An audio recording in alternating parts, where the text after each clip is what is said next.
Kalau kita, salah satu contoh, kita punya uang 100 juta, kita buat belikan mobil berselang 2 tahun, nilainya tinggal 70-80 juta. Karena itu mengalami inflasi dan penurunan harga daripada mobil itu sendiri. Tapi kalau kita punya uang 100 juta untuk beli kambing, berselang 2 tahun, itu nilainya bisa jadi 200 juta. Karena di situ berkembang, beranak, dan tambah besar, dan harganya itu selalu naik.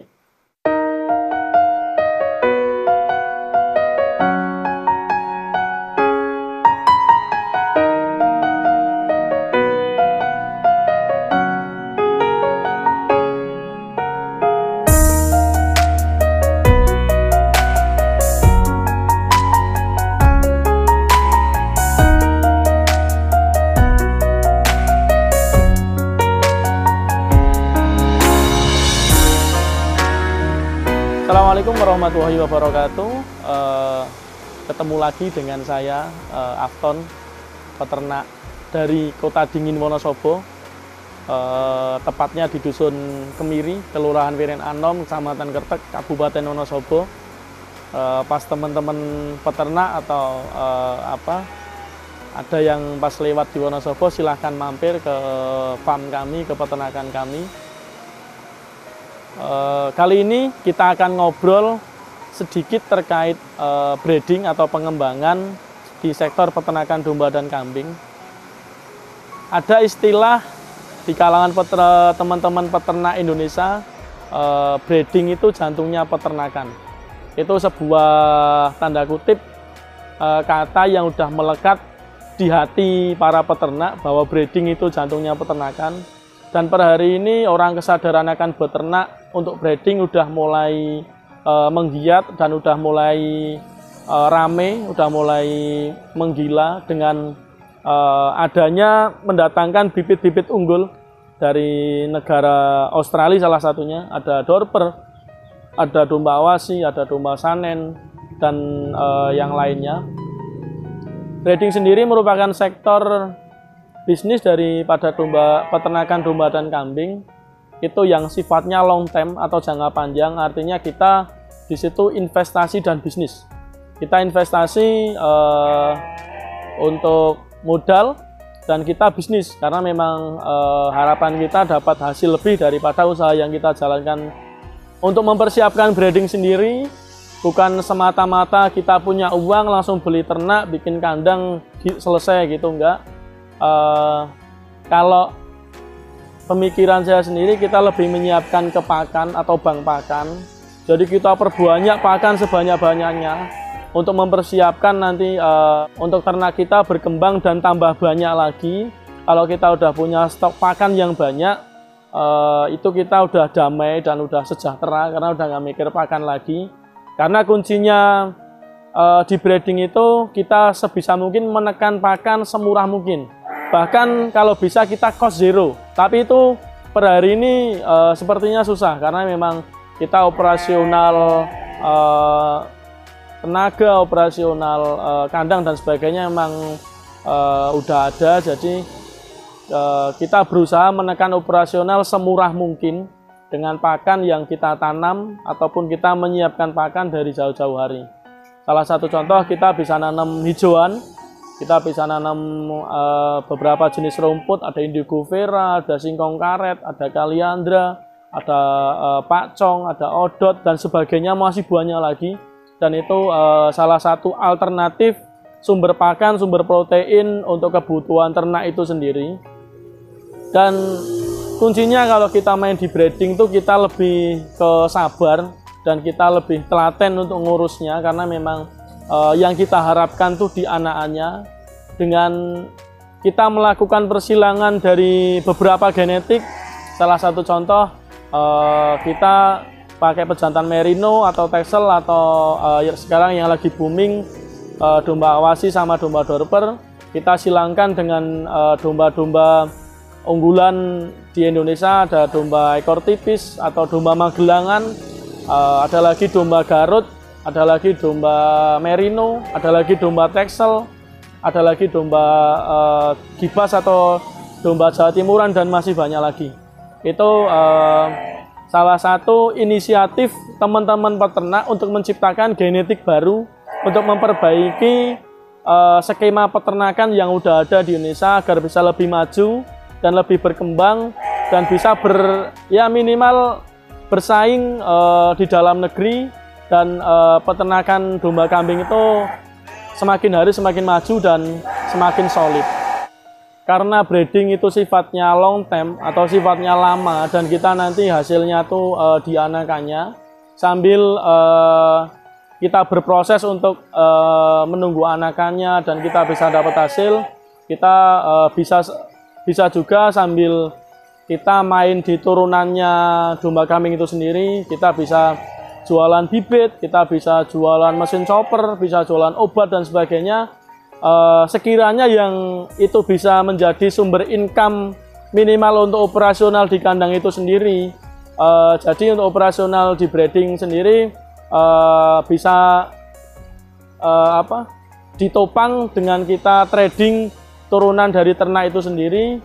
Itu salah satu alternatif agar kita nggak terlalu bosan, nggak menunggu terlalu lama, kita sambil punya kesibukan atau kegiatan yang lain.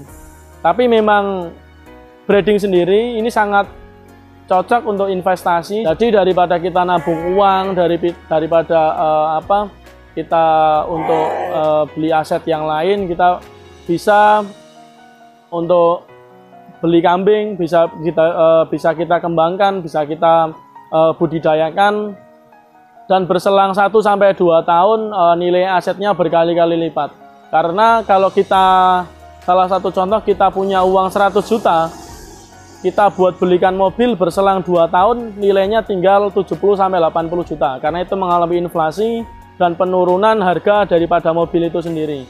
Tapi kalau kita punya uang 100 juta untuk beli kambing, berselang 2 tahun itu nilainya bisa jadi 200 juta, karena di situ berkembang, beranak, dan tambah besar, dan harganya itu selalu naik. Saya ingat zaman bapak saya umurnya sekitar 55 tahun sekarang. Dulu itu harga kambing itu zaman bapak saya umur 25 tahunan, berarti sekitar 30 tahun yang lalu, itu harga kambing itu masih 25.000, 20.000, 30.000, 50.000 itu udah dapat kambing yang super gede. Per hari ini yang dulunya harga 20.000, 25.000, per hari ini udah di kisaran 2 juta sampai 3 juta, bahkan sampai 5 juta. Ada juga kalau pas musim Idul Adha ada yang sampai puluhan juta. Artinya ternak ini nggak mengalami inflasi, tapi mengalami suplasi. Nah ini yang salah satu berkahnya di ternak, seperti yang dikatakan oleh Nabi kita gitu, salah satunya di sini. Jadi nggak pernah mengalami inflasi, tapi malah kita suflasi, kenaikan nilai daripada mata uang itu sendiri.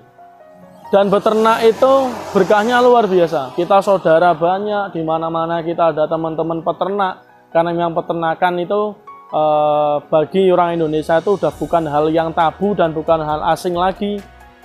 Dan padahal dari zaman bapak saya dulu sampai sekarang itu kambingnya juga sama, mata uangnya juga sama rupiah, itu hanya beda waktu. Artinya di sini semakin berkembangnya waktu, nilai rupiah semakin besar dan harga ternak pun semakin tinggi.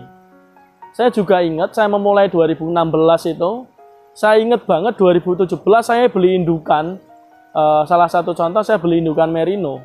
Itu tuh indukan masih harga sekitar 1,5 sampai 2,5, itu udah dapat gede. 2,5 juta. Tapi per hari ini indukan merino dengan ukuran yang sama waktu 2017 yang lalu, sekarang harga udah kisaran 5 juta sampai bahkan bisa sampai puluhan juta dengan beberapa kualitas yang bagus. Artinya ternak sendiri ini dari tahun ke tahun dia mengalami suflasi atau kenaikan harga daripada ternak itu sendiri. Kalau kita mau mulai beternak, mulailah dari breeding, karena breeding itu memang pondasi awal, pondasi peternakan itu breeding, dan kita bisa memakai genetik-genetik unggul yang sudah ada. Salah satu contoh ada Texel, ada Dorper atau anakan Dorper atau pakai Merino, itu yang merupakan genetik-genetik unggul yang ada di Indonesia. Yang penting kalau mau meluai beternak, siapkan pakan dulu, pakan disiapkan sebanyak-banyaknya. Minimal kita nanam hijauan, kita menyiapkan bank pakan, karena kuncinya semua peternakan itu dipakan, mau sapi, mau domba, mau kambing, mau lele, semuanya kita harus bisa menciptakan pakan alternatif untuk menekan operasional agar bisa lebih murah. Kita manfaatin digital marketing, media sosial kita manfaatin semua yang ada, daripada buat nonton yang enggak, buat mainan yang enggak, kita maksimalin untuk masalah marketing terutama, itu sangat membantu. Karena per hari ini orang hidupnya dengan gadget, dengan HP. Dan intinya selalu semangat, karena segala usaha kita memang harus semangat dan tidak boleh menyerah di tengah-tengah. Karena kesuksesan yang sebenarnya itu ketika kita gagal dan kita bisa bangkit dari kegagalan itu yang baru dikatakan sukses. Cukup sekian sedikit cerita terkait peternakan breeding dari saya. Intinya apa yang saya sampaikan tadi itu salah satu atau sedikit ilmu atau sedikit cara kita memulai beternak atau kita menjalankan sebuah usaha peternakan. Karena memang di peternakan ini ilmunya sangat varian, jadi tidak ada ilmu baku yang bisa buat acuan. Semua peternak metodenya berbeda, kandangnya berbeda, formula pakan berbeda, perawatan berbeda, semua nggak ada yang sama. Tinggal kita lebih selektif, kita lebih kayak kita memanfaatkan sumber daya alam yang ada di sekitar kita itu apa, itu kita manfaatkan. Karena setiap daerah berbeda-beda untuk sumber daya alam dan lingkungannya. Sekian dari saya. Salam peternakan Indonesia, salam ngarit. Wassalamualaikum warahmatullahi wabarakatuh.